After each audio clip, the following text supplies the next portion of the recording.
Today's episode of the Snell podcast was brought to you by teachers, giving good grades everywhere.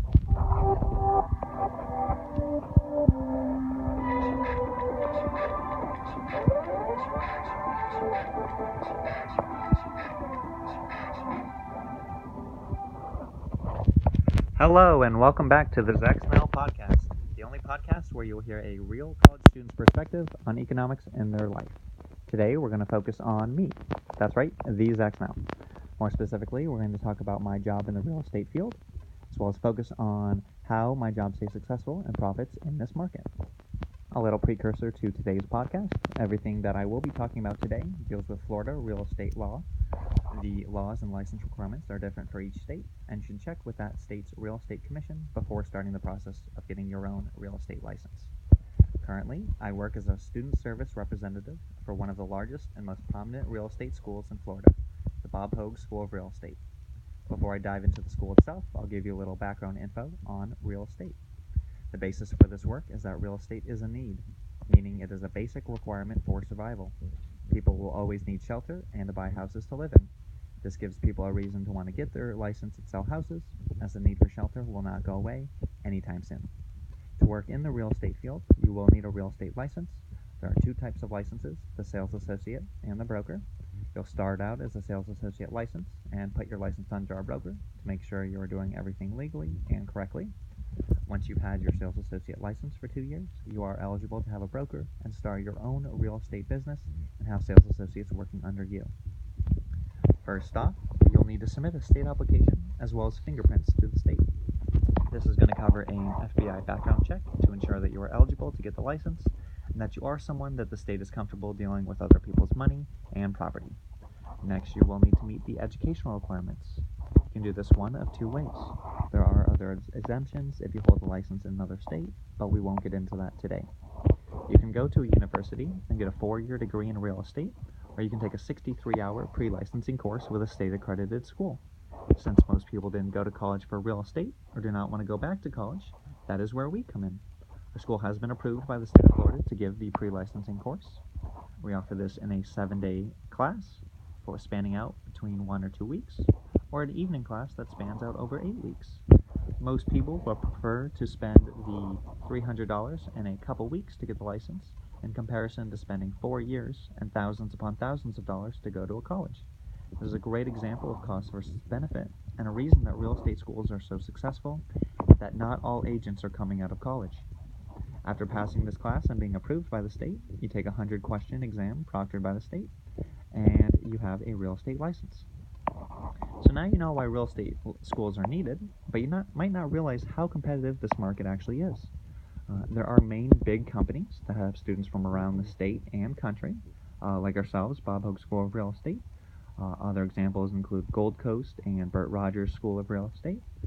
Bob Hogue was actually the #1 school in the state of Florida in terms of students, so the #2 and #3 schools actually teamed up and combined to pass Bob Hogue School of Real Estate.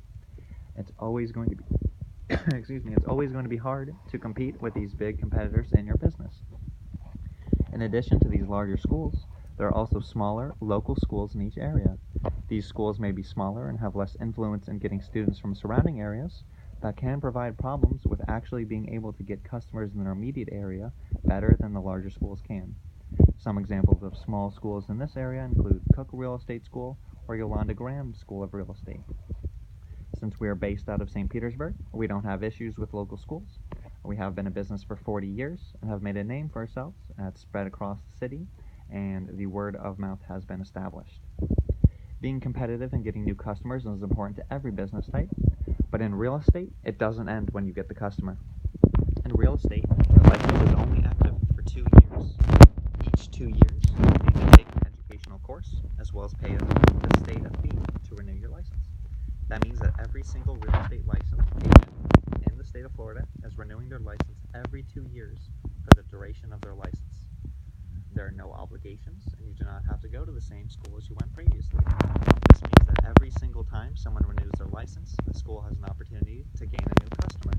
You get your new customers just starting in the field.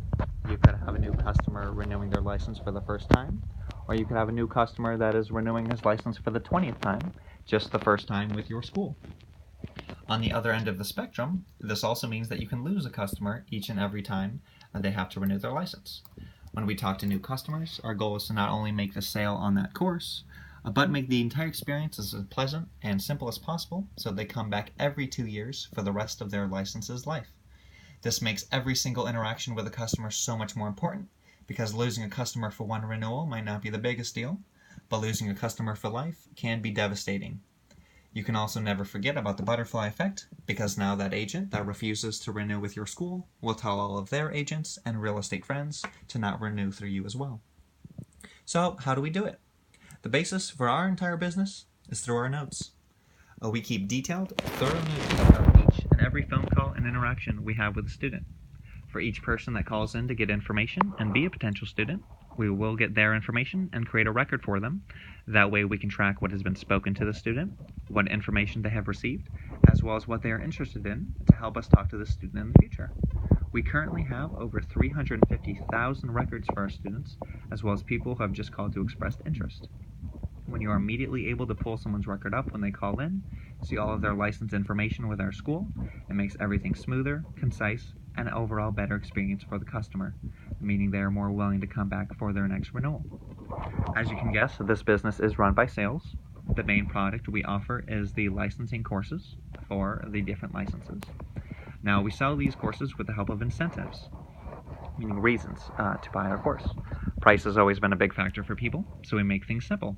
Same price for all students year-round, to be as fair as possible to all our students and to avoid any situations that can arise from giving a Tuesday discount. All courses include the textbook necessary for the course, live instructor hours via phone every week, as well as our staff taking phone calls 8 a.m. to 10 p.m. 365 days a year. When we keep the price the same, it's easier to go from that question to go focus on the incentives that our school offers and further convince the student to attend our school. Another big point is job help. As a school, we're not allowed to advertise specific brokers or companies to work with while in the classroom, but we always get questions about finding a job after you get the license. Now, our school has come up with a solution to that that a lot of our students will like, and will convince them to actually take the course with our school. We have what's called a reimbursement list, which is a list of brokers who have agreed to pay you the price of the pre-licensing course if you agree to sign on with their company and within a couple transactions with their company. Essentially, you're getting the pre-licensing course for free, which eliminates the price factor from why you wouldn't go to our school, and then you can focus on all of the incentives and the good reasons to go to the school. Now, we do have other products to help drive the business. These products are usually influenced by the class to offer things the students already taking the class might want or need. We have supplemental study books for state exams and books if you have real estate licenses in other states. We have audio CDs that go through the key points of class. Although none of these materials are necessary, it's good to have these products for students if they feel like they need more help, and to have more products available for purchase, which will generate more sales. We also offer private tutoring with our instructors, and the main goal really was to have an array of products that students wanted to buy and the school was able to make a profit off of. The fact that our school is able to offer both goods and services is a big reason why we have stayed in business so long.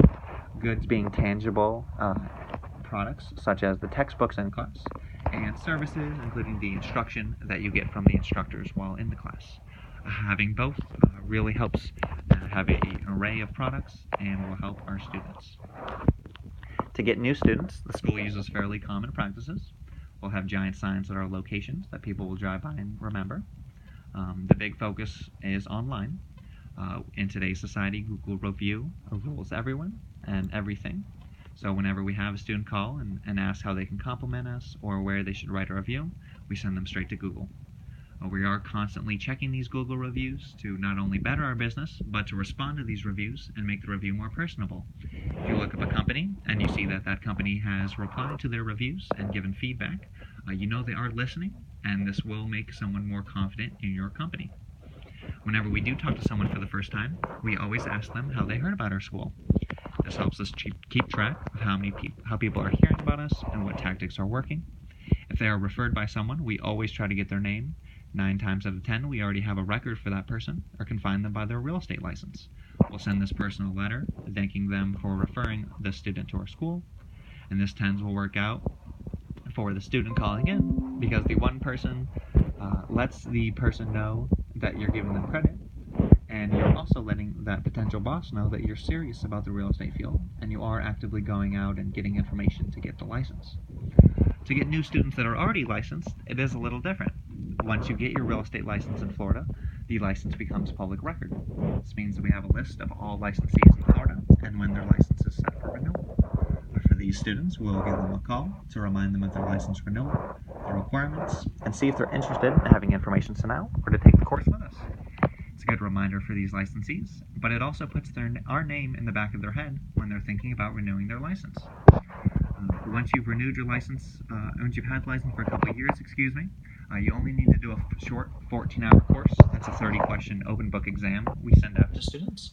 We will actually mail these books out to students as a courtesy when they're coming up for their renewal in hopes that they'll do the course with us.